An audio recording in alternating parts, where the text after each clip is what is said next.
সন্তানের জন্মের পরে আকিকা দেওয়া এটা কিন্তু অত্যন্ত গুরুত্বপূর্ণ একটা কাজ। আমরা এটার খবরও নাই। মুসলমানের সময় কাট করে গায়ে হলুদ করে মাইক লাগাইয়া, ঠিক কিনা কম, অথচ এটা একটা শর্মের কাম। এটা কয় কেমনে? আর যে তারা খাইতো যায় তারা বা যায় কেমনে? মুসলমানই করাইছে, মুসলমানি এটা কিতা করছে, মুসলমানই কারো এটা শব্দটা এনে শুনছে, কারবারটা কিতা মনে ফিরে গেছে কেন সকলে? এইটার ভিতরে কি এত গুরুত্ব? আর আকিকা যেটা সুন্নাত, যেটা মায়ের বাবার উপরে সবচেয়ে বেশি দায়িত্ব, এটার খবর নেই। এটা আমাদের দেশের মানুষ, এটা শয়তান এই কাম করছে। শয়তানে করছে কি, ভালো কামের তে ছড়াইয়া আপনারা খারাপ কামও লয়ে গেছে। আপনি বেড়াইতেন গেছেন বেয়ার বেতে, আপনি হইলেন মুরগা দিয়া খানা ফান, আপনারা বর্তা দিয়া খাওয়াই দিছে, তো বেআইয়ে জিতছে, আপনি ঠক যান। তো শয়তানে আপনারে গুরুত্বহীন কাজগুলারে গুরুত্ব দিয়া করাইয়া শয়তানে জিতছে, আমরা ঠকছি, ঠিক কিনা? আমি যে রায় দিলাম, আমি তোমার বন্ধু না শত্রু, আমি তো ঠেহা খাইয়া রায় দেয় না, তো তোমরা বিচারো কেন? আগের রাইতে কাইতুইয়া জিজ্ঞাসা কেন, ঠিক কিনা কও?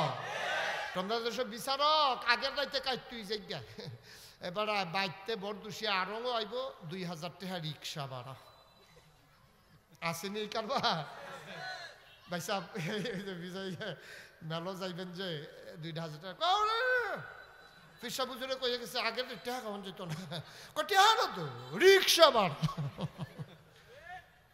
এবার এই কথাটা দিয়ে কয় না, তো 2000 টাকা লাগেনি রিক্সা ভাড়া, বরদুষি আর উত্তর মাথাতে দক্ষিণ মাথার যাইতে 10 টাকা দিলে যাওন যায়, তুমি 2000 টাকা দিছো, কিন্তু তার না 1990 টাকা ফেরত লইয়া যাও।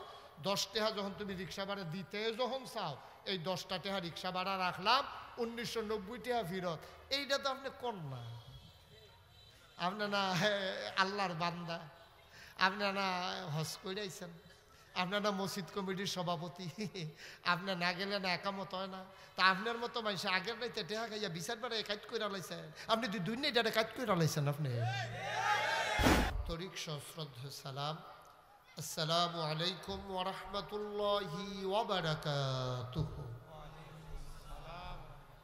আপনারা দেখতে পাচ্ছেন ইতিমধ্যে আমাদের প্যান্ডেল প্রায় ভরাট হয়ে গেছে, না? লোকজন আসবে তো একবারে কাছাকাছি চলে আসতে হবে, যেন আমি মাহফিলের মাঝ দিয়ে আর কথা বলা না লাগে। যেহেতু এশার নামাজ পর্যন্ত আমার একটা রেস্ট্রিকশান আছে, আমার একটা সীমাবদ্ধতা আছে, আমি আজান পড়লেই মাইক ছেড়ে দেব। তো সেই হিসাবে মাঝি দিয়া কথা বলতে গেলে সময় নষ্ট হবে। আমি বোধহয় আমি ওর কথাটা বুঝাইতে পারি না, একটু আগ্রহীয়া বইতেন কইসলাম আর কি। হ্যাঁ, না বুঝাইতাম পারছি না, ঘন ঘন হইয়া ঘন ঘন ঘন ঘন আরব গাইয়েন না, আরব গাইলে উকি দিয়ে লাউন লাগবো। হ্যাঁ, মাশাআল্লাহ, সবাই কাছে চলে আসে, কারো সামনে ফাঁকা জায়গা রাখেন না। ওই হ্যাঁ বাঁশের থেকে দূর আলগাউন না, আমরা বাঁশও দাগ দিয়া রাখছে, এটা বইব। হ্যাঁ না, এটা নিয়ত করে রাখছে, আমরা দুপুরে দাগ দিয়ে গেছে। আচ্ছা, যারা রাস্তাঘাটে দোকানপাটে মনে করছেন যে আরেকটু জৈম্বা লোক জৈম্বা গেছে গা, আয়া পড়েন, কতক্ষণ পরে আইলে আর পরে জায়গা পাইতাম না, তাড়াতাড়ি চলে আসেন। আমরা লম্বা সময় কথা বলতে পারবো না, স্বল্প সময়ের ভিতরে আল্লাহ যেন আমার মুখ দিয়ে এমন কিছু কথা বের করে দেন যেগুলো আমার জন্য দরকার, আপনাদের জন্য দরকার। সবাই পড়েন আমিন। বন্ধুগণ, মাগরিবের পরের সময় গুরুত্বপূর্ণ সময়। এই সময়টাকে সকলেই অনেক গুরুত্বের সাথে কাজে লাগিয়েছেন, যারা আল্লাহর মাকবুল বান্দা, যারা দুনিয়া থেকে স্বীকৃতি পেয়ে গেছেন, তার আল্লাহর প্রিয় বান্দা, মাহবুব মাকবুল বান্দা, তারা এই সময়টাকে হেলায় হেলায় নষ্ট করেন নাই। আমাদের সমস্যা কি জানেন? যে যেইটাকে গুরুত্ব দেওয়া দরকার এই জিনিসটার আমরা গুরুত্ব দেই না, আর যেই জিনিসটা গুরুত্ব দেওয়া দরকার নাই এটার আপনার দেশে গুরুত্ব দেয় বেশি। এটা হলো আমাদের জন্য দুর্ভাগ্য। যেমন সন্তানের জন্মের পরে আকিকা দেওয়া, এটা কিন্তু অত্যন্ত গুরুত্বপূর্ণ একটা কাজ। আমরা এটার খবরও নাই। মুসলমানের সময় কাট করে গায়ে হলুদ করে মাইক লাগাইয়া, ঠিক কিনা কম, অথচ এটা একটা শর্মের কাম। এটা কয় কেমনে? আর যে তারা খাইতো যায় তারা বা যায় কেমনে? মুসলমানই করাইছে, মুসলমান এটা কিতা করছে, মুসলমানই কারো এটা শব্দটা এনে শুনছে, কারবারটা কিতা মনে ফিরে গেছে কেন সকলে? এইটার ভিতরে কি এত গুরুত্ব? আর আকিকা যেটা সুন্নাত, যেটা মায়ের বাবার উপরে সবচেয়ে বেশি দায়িত্ব, এটার খবর নেই। এটা আমাদের দেশের মানুষ, এটা শয়তান এই কাম করছে। শয়তানে করছে কি, ভালো কামের তে ছড়াইয়া আপনারা খারাপ কামও লয়ে গেছে। আপনি বেড়াইতেন গেছেন বেয়ার বেতে, আপনি হইলেন মুরগা দিয়া খানা ফান, আপনারা বর্তা দিয়া খাওয়াই দিছে। তো বেয়াইয়ে জিতছে, আপনি ঠক যান। তো শয়তানে আপনারে গুরুত্বহীন কাজগুলারে গুরুত্ব দিয়া করাইয়া শয়তানে জিতছে, আমরা ঠকছি। ঠিক কিনা? প্রত্যেক দিন এখানে মাহফিল হয় না, কিন্তু এই মুহূর্তেও সান গিয়া দোহান দিন, আমি তো আইসি হেন দিয়া তো কি একটা কারবার চলতে আছে। অথচ সবচেয়ে গুরুত্বপূর্ণ সময়টা হলো এই সময়টা, মাগরিবের পরের সময়টা। একটু সময় কাজে লাগান, এটা শিফট চেঞ্জ হয়। ফেরেশতারা মাগরিবের আগ মুহূর্ত পর্যন্ত যাদের ডিউটি ছিল তারা কয় যে আপনি যাইতে আসি, পরের শিফট চালু হয়েছে, পরবর্তী ফেরেশতারা দায়িত্ব ভার গ্রহণ করতেছে। এই সময়টা দোয়া কবুলের সময়, সুবহানাল্লাহ বলবেন না? কিন্তু আমাদের দেশে এই সময়টার গুরুত্ব নাই। নামাজেরতে মসজিদেরতে বাড়িয়ে গিয়া চা স্টলের ভিতরে আড্ডা মারন, চাও খাওয়ন, রাইতের 11টা বাজাইলাওন, এই হইল আপনার দেশের মানুষের স্বভাব। ঠিক কিনা কর? এইরকমও আমি শুনছি মসজিদে আওয়ানের আগে চা স্টল কইয়া ইয়ে যে চাটা বানা, আমি আইতে আসছি। তা হাতে আবার কইছে আপনি আইয়েন না, আইলে বানান যাইতো না। আমি কি গিয়া লাগিয়া থাম, যায় আমার আয়াম, এবারে মসজিদে মিলে যাইব আর নাউজুবিল্লাহ কোন না কেন? আল্লাহ যেন আমাদেরকে হেফাজত করে, সবাই কোন আমিন। সামান্য একটু জায়গা খালি আছে, 5 মিনিটের ভিতরে আইলে বইতেন পারবেন, এরপরে আইতেন পারবেন, কিন্তু বনের জায়গা পাইতেন না, আমরাও দিতাম পারতাম না জায়গা। এই 5 মিনিটের ভিতরে যারা আসতে পারবেন তারাই হয়তো বসতে পারবেন আর কি। আমার তাও যেমন নমুনা দেখা যেতেছে 5 মিনিট হইতো না, বোধ হয় 3 মিনিটের ভিতরে হয়ে যাবো কারবার। আল্লাহ যেন হেফাজত করে, সবাই কোন আমিন। জুড়ে পড়ি আমিন। আমি কোরআনুল কারীম থেকে আয়াতের একটা অংশ তেলাওয়াত করেছি, পুরা আয়াতটাও তেলাওয়াত করি নাই, আয়াতের একটা অংশ তেলাওয়াত করেছি। এই আয়াতের অংশটা আপনাদের কাছে একটু বুঝিয়ে বলবো। আল্লাহ যেন তৌফিক দান করে, সবাই কোন আমিন। শুরুতে আল্লাহর কাছে দয়া চাই, আপনাদের কাছে দোয়া চাই, আল্লাহ যেন আমার মুখ দিয়ে সেই কথাগুলো বের করে দেন, সবাই পড়েন আমিন। যে সূরা থেকে তেলাওয়াত করেছি সূরাটার নাম বানী ইসরাঈল। এটা 15 পারায় আপনার কোরআনুল কারীমের ক্রমবিকাশে ধারাবাহিকতায় এটা 17 নম্বর সূরা, এটা 15 পারায় আছে। এই সূরার 23 নম্বর আয়াতের অংশ বিশেষ আমি তেলাওয়াত করেছি। আল্লাহ তাবারক ওয়া তাআলা কোরআনে ঢোকার আগে আমরা মারদুদ শয়তান থেকে ফানা হয়েছে, যিনি রহমান যিনি রাহিম, তার নামে শুরু করি, সবাই পড়ুন। আউযু বিল্লাহি মিনাশ শাইতানির রাজীম। বিসমিল্লাহির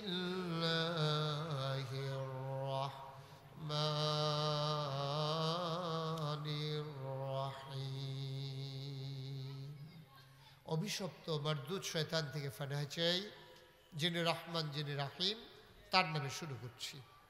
আল্লাহ তাবারক ওয়া তাআলা কোরআনুল কারীমে সূরা বনী ইসরাঈলের ভেতরে 23 নম্বর আয়াতের শুরুতে ওয়াজ করে দিয়েছেন, ওয়া কাদা রাব্বুকা আল্লা তা'বুদু ইল্লা ইয়্যাহু।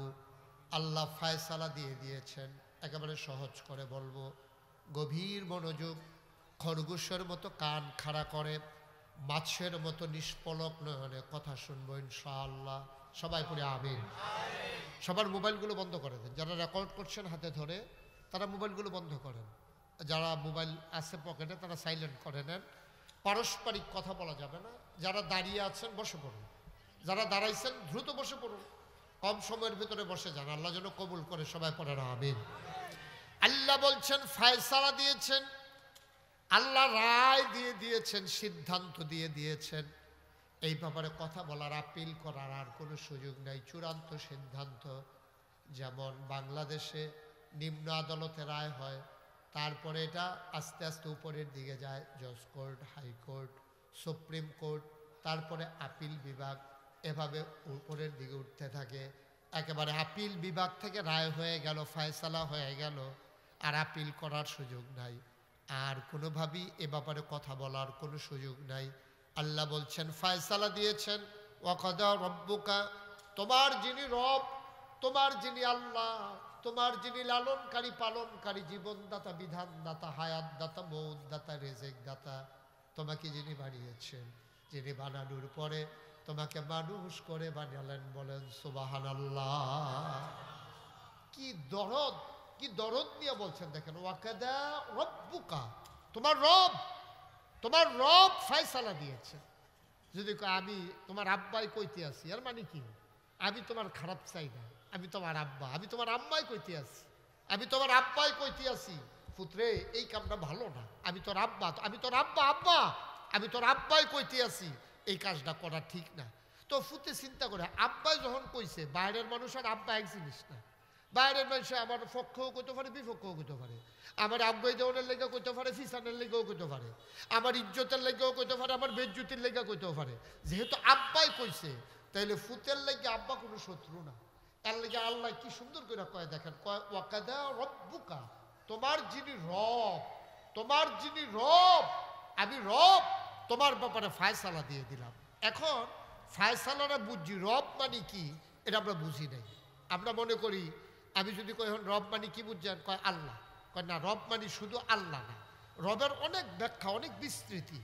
এটা কি কেউ যদি এক কথায় আপনি যদি কন, যেমন রহমান, রহিম, খালেক, মালেক, শক্তি শব্দের একটা অর্থ আছে, খালেক মানে সৃষ্টিকর্তা, মালেক মানে মালিক, রাজ্জাক যিনি রিজিক দেন, সত্তার যিনি আপনার গুনাহগুলো মাফ করে দেন, গোপন করে দেখেন। কিন্তু যদি জিজ্ঞান আপনি আমার এই যে হুজুর রব অর্থ কিতা, আমি এক কথায় আপনার রব বুঝাইতাম পারতাম না, আমার আগে যারা তার রব আসছে না। সাহাবায়ে কেরাম যখন রবের ব্যাখ্যা দিতেন, তাবিন, তবে তাবিন, উম্মাহাতুল মুমিনিন, আইম্মে মুজতাহিদিন, আইম্মে শরীয়ত, আইম্মে তরিকত, সালফে সালিহিন, উলামায়ে মুতাকাদ্দিমিন, মুতাআখিরিন, ইমাম সাহেবান, মুফাসসিরিনে কেরাম, মুফতিয়ানে আযাম, সবাই মিলে রবের যে ব্যাখ্যা দিয়েছে, বিভিন্ন ডিকশনারি, আরবি অভিধান যেগুলো এই রবের ব্যাখ্যা দিয়েছে, কি বলেছে রব মানে কি, এবার খেয়াল করে শুনেন। রব হলেন তিনি, রব হলেন তিনি, বান্দার যা প্রয়োজন, খুব খেয়াল করেন, খুব খেয়াল করে শুনেন।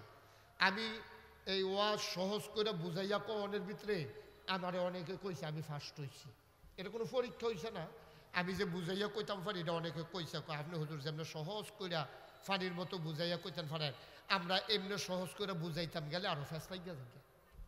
আর আমি একবারে সহজ কইরা আমরার মতো কইরা, কারণ আমরা বাড়ি নাগাইছি, আপনারা বসে বরদুশিয়া, আমরা কেমনে কথা কই এটা তো আমার তো বেশি কোনো সানফুরের হেবাড়ায় জানে না, ঠিক নিও বা কথা কথা রংপুরের হেবাড়া জানে। আপনারা বরদুশিয়া যে শব্দটা যেমনে কয়, আমরা নাগাইছো এই শব্দটা এমনি কয়, তা আমার জন্য বুঝাইতে সহজ। এই কঠিন না সহজ? আমি আমার দিকে ঘুরাবন, আপনার সব আমরা এই প্রফেসর সব ঘুরাবন, ইয়াকো ধনুভাইও আইছে, হ্যাঁ মারহাবা কর, হুমায়ুন মিয়া কই আছে, মাশাআল্লাহ মারহাবা কর। খুব সহজ করে, কঠিন কোনো কথা না। বান্দার যা রব কারে কয় এটা মুখস্থ করা লাগে।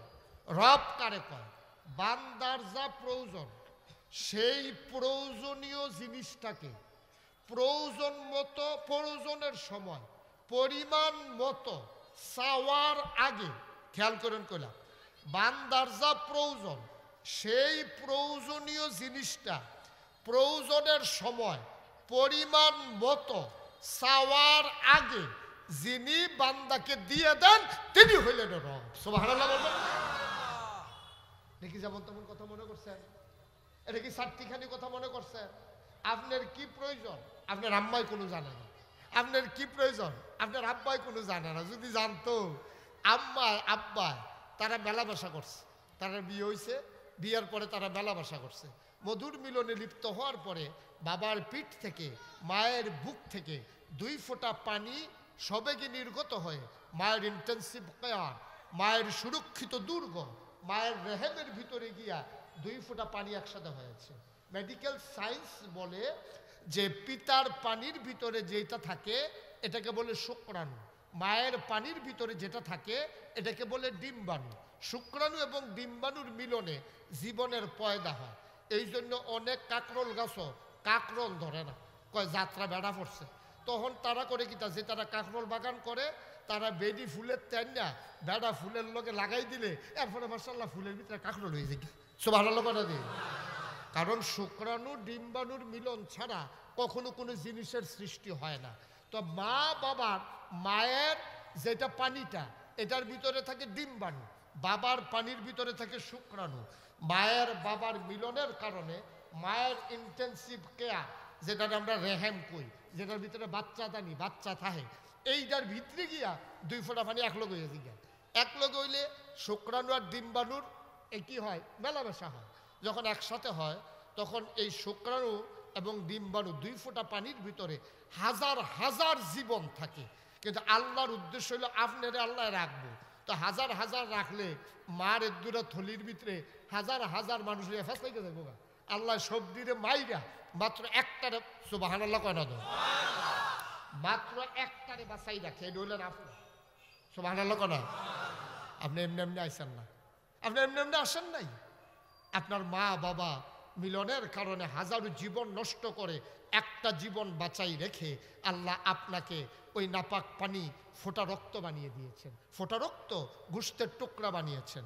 গোশতটা আস্তে আস্তে আস্তে আস্তে প্রলম্বিত হলো। কিছুদিন পরে এটার ভিতরে নাক হলো, মুখ হলো, চোখ হলো, কান হলো, এটার ভিতরে সব কিছু হলো। কিছুদিন পরে এটার ভিতরে স্পন্দন মানে অনুভূতি মানে জীবন দিয়ে দেওয়া হলো। এখন বান্দা তিল তিল তিল তিল করে মায়ের ভিতরে পেটের ভিতরে বড় হয়। বাবা মেলামেশা করে, এখন বাবা গৃহস্থী করে, চাকরি করে, দোকানদারি করে, মা রান্না বান্না করে, কেজি স্কুলও পড়ায়। তে যে পেটের ভিতরে বড় হইতাছে তে খাইব কিটা, মারও চিন্তা নাই বাপেরও চিন্তা, সুবহানাল্লাহ করে না।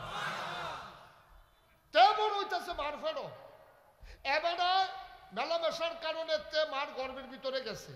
এখন তে যে বড় হইতাছে তার খাওয়ার দরকার নেই, আমার কথা না, খাওয়ার দরকার নেই, কই তার খবর নাই তো, এবারেরও খবর নাই, এবিটিরও খবর নাই।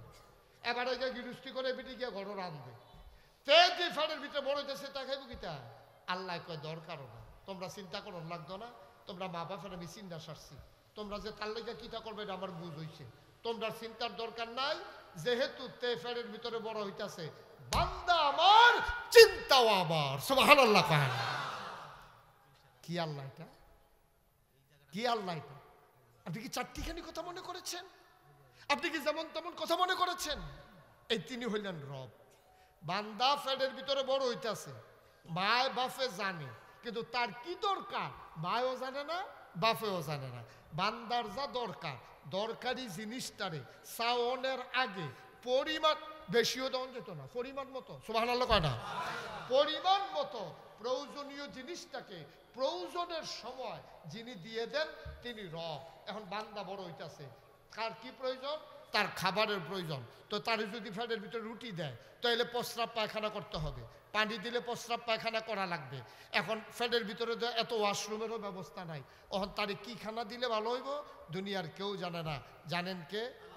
আল্লাহ কয় তার খানা হইলো খাওয়ার পরে যে জিনিসটা তৈরি হয় এটা হলো রক্ত। তারে রক্ত দিলে তারে রুটিও দেওয়ার লাগতো না।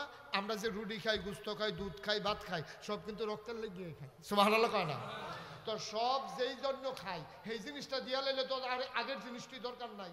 এখন আল্লাহ করছে কি তারে রুটিও দিছে না, ভাতও দিছে না, দুধও দিছে না, পানিও দিছে না, ডাইরেক্ট রক্ত দিছে। শরীয়ত বলছে রক্ত হলো নাপাক জিনিস, এখন মুখ হইলো পাক, এখন নাপাক রক্ত মুখে দিয়া দিলে এই মুখ নাপাক হয়ে যাবে। একদিন তে দুনিয়াতে আইব, আইয়া সেটাতে আল্লাহ কইব, ইয়া রাসূলুল্লাহ তে কইব, কোরআন শরীফতে পড়ব, লা ইলাহা ইল্লাল্লাহ তেই জিকির করব। তো মুখে দিয়ে যদি রক্ত দেই তাহলে মুখটা নাপাক হয়ে যাইব গা, কি তারে করণ? তখন আল্লাহ নিজে নিজে চিন্তা করছে, সুবহানাল্লাহ কয় না তো, আল্লাহ নিজে নিজে চিন্তা করিয়া কয় নাপাক রক্ত পাক মুখে দিয়ে আমি দেব না, যেহেতু এই মুখে একদিন সে বান্দা জিকির করবে, কোরআন তেলাওয়াত করবে, সে আমারে ডাকবে। এই জন্য আল্লাহ অভিনব একটা কৌশল তিনি অবলম্বন করলেন, হিকমত তিনি অবলম্বন করলেন। তিনি আবার মায়ের নাভির সাথে সন্তানের নাভির কানেকশন, সুবহানাল্লাহ কয় না, মুখটাকে পাক রাখতে গিয়া আমার আল্লাহ সন্তানের নাভির সাথে মায়ের নাভির কানেকশন লাগাই দিলেন। এখন মায়ের গর্ভ, মায়ের শরীর থেকে যদি রক্ত চলে যেতে থাকে, মায়ের শরীর থেকে যদি রক্ত চলে যায় সন্তানের পেটের ভিতরে, তাইলে মা একদিন ফ্যাকাশে হয়ে যাবে, দুর্বল হয়ে যাবে। এই জন্য মেডিকেল সায়েন্স বলে গর্ভবতী মাকে বেশি বেশি খাবার দাও, ঘন ঘন খাবার দাও, আয়রনযুক্ত খাবার বেশি করে দাও।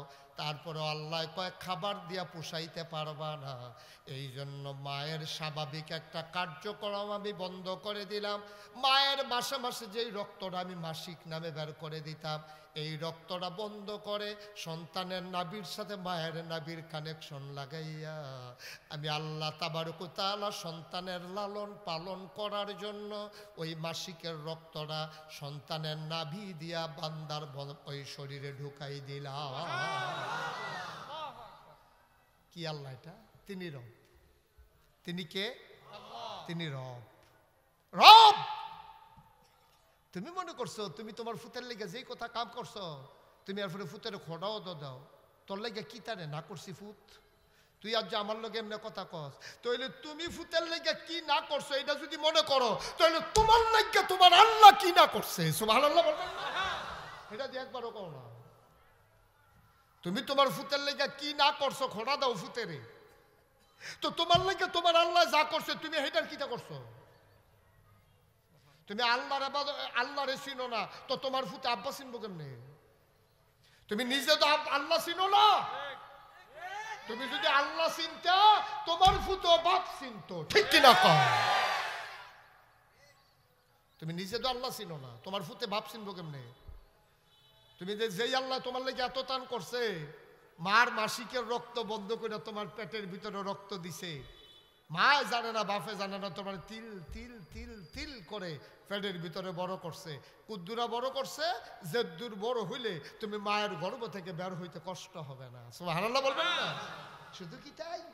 তুমি রব চিনছো কিছু? রব কারে কয় জানো কিছু? আবার আল্লাহ রাব্বুল আলামিন আবার সন্তানকে দুনিয়াতে আনলেন, সন্তান খাবে কি? আল্লাহ তাবারক ওয়া তাআলা এটারও ব্যবস্থা করে দিলেন। ও দুনিয়ার মা, ও দুনিয়ার বাবা, তোমাদের টেনশনের দরকার নাই, আমার মেহমান দুনিয়াতে আসতেছে। সুবহানাল্লাহ, আমার বান্দা দুনিয়াতে আসতেছে, আমি তার মেহমানদারির ব্যবস্থা করে রেখে দিয়েছি। আমার বান্দা দুনিয়াতে আসবে, আমার বান্দা, আমার বান্দা, আমার বান্দা। এই বান্দা যখন বানাইতে চাইছিলাম ফেরেশতারা না করছিল, আমি বলেছিলাম ইন্নী জাইলুন ফিল আরদি খলিফা, আমি একটা কওম, আমি একটা সম্প্রদায়, আমি একদল মানুষ বানাতে চাই। ফেরেশতারা বলছিল দরকার নাই, ওরা মারামারি কাটাকাটি ঝগড়া বিবাদ করবে। আমি কি বলি নাই ইন্নী আ'লামু মা লা তা'লামুন, আমি যা জানি তোমরা তা জানো না। বলেন সুবহানাল্লাহ। এই মানুষ আমি বানাইলাম, এখন আবার এই মানুষ দুনিয়াতে আসবে। মায়ের পেটের ভিতরে আমি তিল তিল করে আমার বান্দাকে বড় করেছি। দুনিয়াতে আসবে, সে খাবে কি? দুনিয়ার খাবার তার জন্য প্রবিয়েট না, দুনিয়ার খাবার তার জন্য একেবারে সামঞ্জস্যশীল না। দুনিয়ার খাবারের ভিতরে শুধু ভেজাল। এই ছোট্ট বাচ্চা পাঙ্গাস মাছ খাইতে দেবার সে সহ্য করতে পারবে না, কারণ পাঙ্গাস মাছের যে খাবার দেওয়া হয় ওই খাবারগুলা বিষ, আর ওই বিষ দিয়ে পাঙ্গাস মাছ বড় হয়। দুনিয়ার বাতাস থেকে আমার বান্দা যখন অক্সিজেন নেবে, অক্সিজেনের ভিতরে কালো ধোঁয়া, ইটের ভাটার ধোঁয়া, ওই গাড়ির পেট্রোলের ধোঁয়া, সুতরাং আমার বান্দা এই ধোঁয়াটা সইতে পারবে না। দুনিয়ার খাবার তার জন্য সহজ সাধারণ খাবার না, সে দুধ খাইতে পারবে না, কারণ আমার দেশে দুধের ভিতরে ভেজাল আছে নাকি না? আছে নাকি নাই? আমরা দেশে দুধের ভিতরে কোনো ভেজাল নাই। দুধের ভিতরে কি আছে? পানি আছে। আপনার তারা পানি নিয়ে তো দুঃখের কথা না, একবারে যে দুধ কিনছে, এই দুধের ভিতরে ইসা মাছ পাওয়া গেছে। ইসা মাছ, কি মাছ পাওয়া গেছে? চিংড়ি মাছ পাওয়া গেছে দুধের ভিতরে। তো হেবারে শাকতো লইয়া দেয় যে চিংড়ি মাছ লাফাইতে আছে, তো জিজ্ঞেসে কি হো তোমার দুধে দিয়ে চিংড়ি মাছ খাও? ওটা ওই গাইয়ে ফেনা খা, এই ফেনা খায় যে ফেনার লোকে ভিতরে বোধহয় চিংড়ি মাছ গেছে, এটা হেগুলতে পারি। এবারের দোষ নাই, এবারের কোন গাইয়ে ফেনা খায়, ফেনার লোকে চিংড়ি মাছ খাইছে, সেইটা বাড়ি গাই পড়ছে।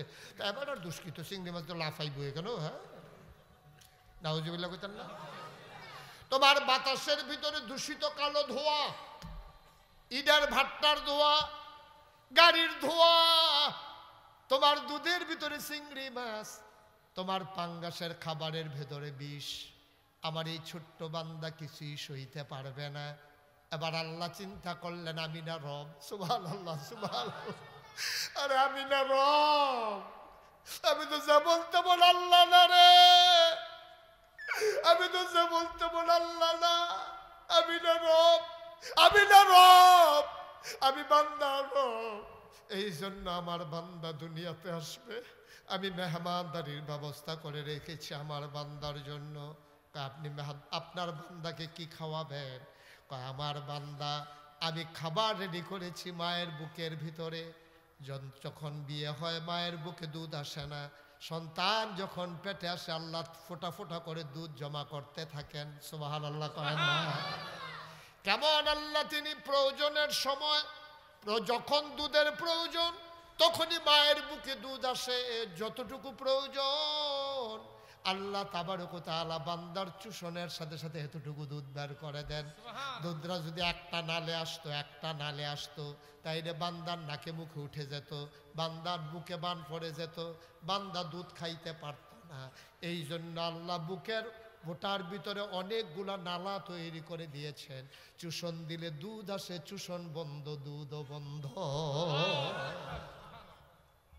চুষণ দিলে যেমনি দুধ আসে, মায়ের বুকের দুধ এমনি যদি 24 ঘন্টা ফরতো থাকতো, এ ভিডিও এই ফুটে গেল, ঠিক নি রে?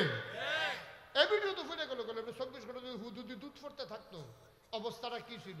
কিন্তু কি বান্দা, কি আল্লাহ, কি আল্লাহ! চুষণ দিলে দুধ আসে, অটো মেশিন, অটো সুইচ। চুষণ দিলে দুধ আসে, চুষণ বন্ধ দুধও বন্ধ। সুবহানাল্লাহ কয় না? ও মুসলমান, মন দিয়ে শোনো, তিনি হইল রব। এবার আল্লাহ রবের পরিচয় দেওয়ার পরে কয় ওয়াকাদা, এই রবে যে তোমার জন্য সবচেয়ে বেশি পাগল, এই রবের মায়া আম্মার চাইতে কম না বেশি? আব্বার চাইতে কম না বেশি? আব্বার চাইতে, আম্মার চাইতে, দুনিয়ার সবার চাইতে সবচেয়ে বেশি মায়া যার, ওই রব ফায়সালা দিয়েছেন উনি তোমার শত্রু না রে, উনি তোমার বন্ধু। সুতরাং বন্ধু তোমার জন্য যা বলছে অবশ্যই তার ভিতরে কল্যাণ আছে। এই বন্ধু তোমার ব্যাপারে রায় দিতেছে, আল্লাহ তা'বুদু ইল্লা ইয়াহু, ইবাদত যখনই করবা শুধুমাত্র ওই রবের, ঠিক কিনা? একটা শব্দের ভিতরে আল্লাহ পুরাটা সমুদ্র ঢুকাই রাখছে। ইবাদত যখন করবা এই রবের করবা, আমি রায় দিলাম। তা আমি যে রায় দিলাম, আমি তোমার বন্ধু না শত্রু? আমি তো টেহা খাইয়া রায় দেই না তো। তোমরা বিচারও কেন আগের রাইতে কাইতুইয়া কেন, ঠিক কিনা কও?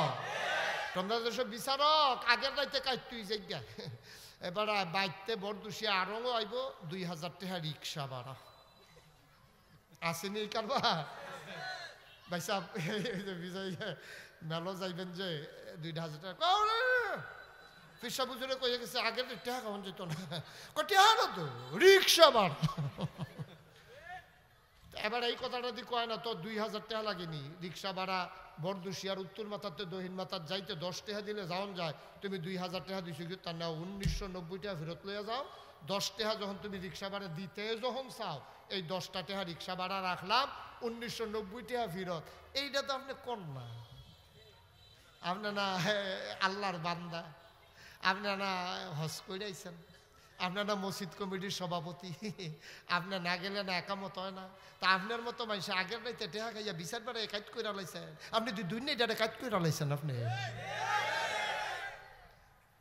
ভালো মানুষ, নমুনা দেখলে তো মনে হয় যেন ফেরেস্তা নাজিল হইছে, টুফিয়ে টাফি সুরমা তোরে কাজল হারে বাবুরে, মনে হয় ফেরেস্তা আটকে আছে। সিন্টারের হেডকোয়ার্টার, ঠিক কিনা কম?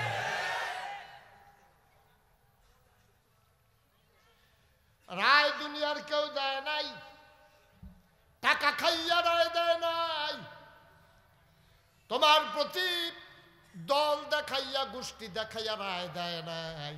আজকে বাংলাদেশে সামান্য পারিবারিক বিষয় বিচার হয় রাজনৈতিক দৃষ্টিকোণ থেকে, ঠিক কিনা? পারিবারিক জামাই বউ কাজা লাগছে, এর ভিতরে তারা কেমনে জানি বিচারকরা বার করে লাইছে, কারা আওয়ামী লীগ করে কারা বিএনপি করে, বেড়া বেড়ির ভিতরে লাগাই দিছে ফেস।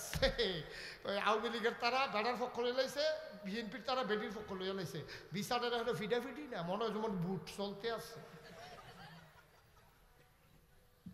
পারিবারিক বিষয় এটার ভিতরে দল বিচারে।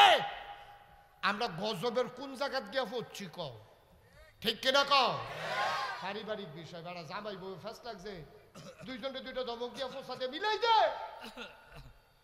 জামাই বউর ভিতরে ফেস লাগছে, তার হয়তো আবার মিললে লাগবো। আমরা যারা আরে আমরা নিচে দুইটা কথা দুই ফেল কইয়া না দাও, এই কথাটার ভিতরে তুমি হ্যাঁ গিয়া একটা ফেস লাগাই দিয়া জামাই বউয়ের ভিতরে নিছিল বালাল লাগিয়া তুমি আরো তারা থাকতো দুই বিছনাত, তুমি যাওয়ানোর পরে এখন তারা দুই গরো থাকে। আগে থাকতো এক গরো দুই বিছনাত, তুমি বিচার করে দেওয়ানোর পরে তারা মাশাআল্লাহ এমন মিল মিশ হয়েছে, এখন একজন আরেকজনের চেহারাও দেখে না, এক গরো থাকলে নি দেওয়া হইয়াছে গেলে দুইজনে দুই গরো থাকে। তোমার নিয়ে ভালো লাভিস আল্লাহ আরে আমি হেই আল্লাহ না রে, টেহা খাইয়া বিচার কাজ করি না আল্লাহ না, আমি হেই আল্লাহ না রে, আমি তোরার ভিতরে ফেস লাগাই না আল্লাহ না, আমি মিলমিশ কইরা বুদ্ধি কইরা ঠান্ডা মাথায় চিন্তা কইরা তোরার ব্যাপারে রায় দিয়ে দিলাম। আল্লাহ তা'বুদু ইল্লা ইয়াহু, ইবাদত করবা শুধুমাত্র কেবলমাত্র একমাত্র আমার আল্লাহর, ঠিক কিনা বলো?